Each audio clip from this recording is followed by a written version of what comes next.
Imagine the following scenario. John wants to buy a car with Bitcoin. He finds a sports car dealer who accepts Bitcoin.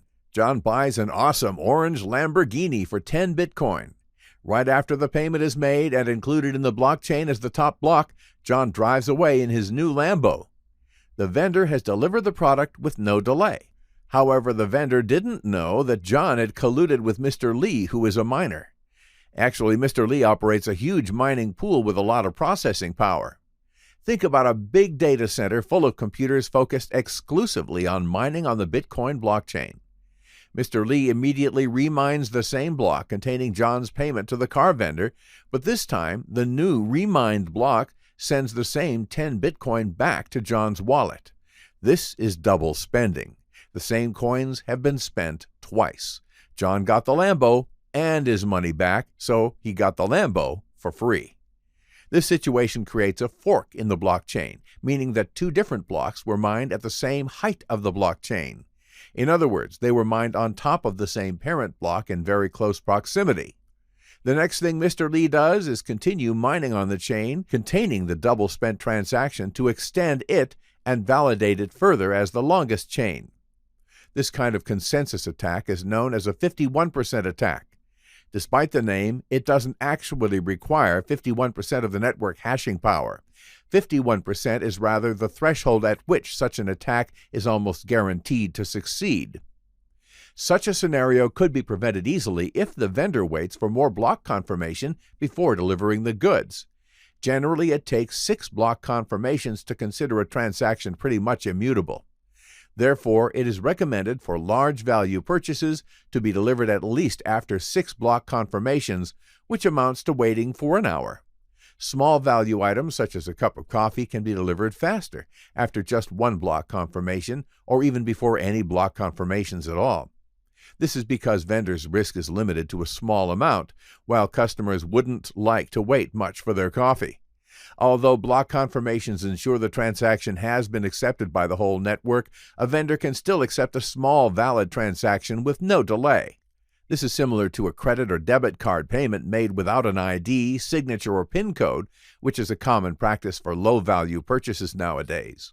So, waiting for a sufficient number of block confirmations is one way to provide security against potential 51% attacks and double spending.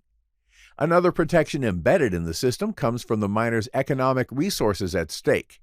As we said, mining blocks and calculating proof of work consumes a lot of resources. If some miners decide to attack and take control of the network for their own benefit, this would be a very risky and expensive strategy.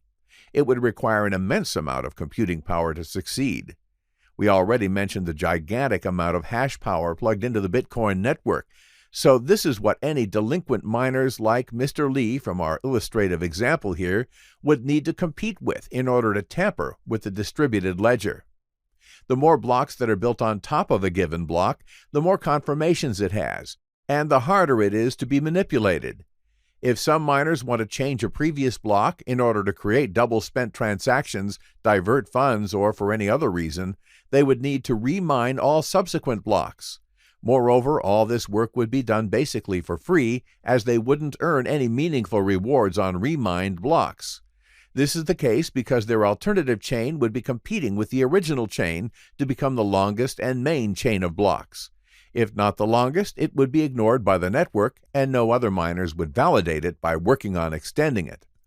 Remember, miners always start building their new blocks on top of the longest existing chain, which contains the most cumulative proof of work done since the Genesis block, the first block ever created.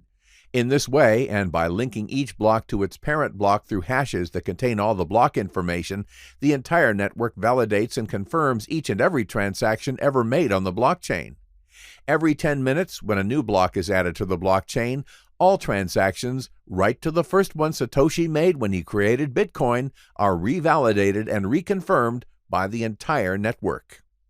Consider also that while non-compliant nodes are remining past blocks, all the other honest nodes keep mining and extending the original main blockchain.